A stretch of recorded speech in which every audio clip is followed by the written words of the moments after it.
I'm Charlene Went, and I'm 10 years old, and I'd like to know, how did scientists first find out about electricity? My name is Eric Ronning. I'm the founder of RE, which is a group of inventors which use art, science, and business to bring to market inventions and technology.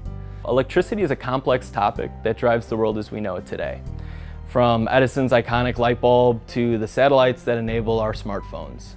But fundamentally, electricity is just the presence and flow of electric charge. Over 2,000 years ago, the Greek philosopher Thales of Miletus noted that rubbing amber, which is fossilized tree resin, with fur creates a magnetic field. And even 4,000 years ago, ancient Egyptians used electric fish to cure gout, headaches, and they even called them the thunder of the Nile.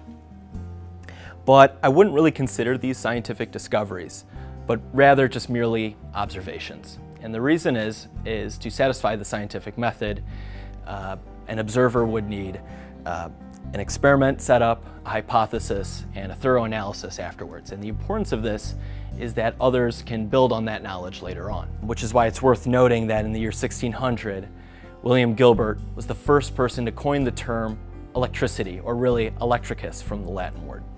And he had conducted an experiment the same as Thales of Miletus. He rubbed amber with fur and noticed the static electric charge on it. But unlike Thales, Gilbert actually noted his observations and did a thorough account in his publication, De Magnete.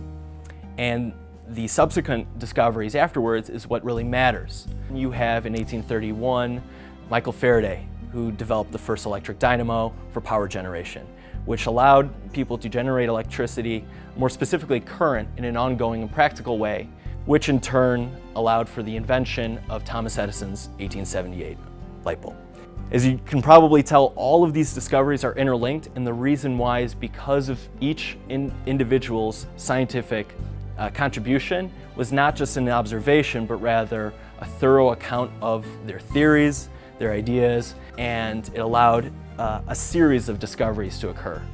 So really, when you talk about the discovery of electricity, it's the community that created that discovery.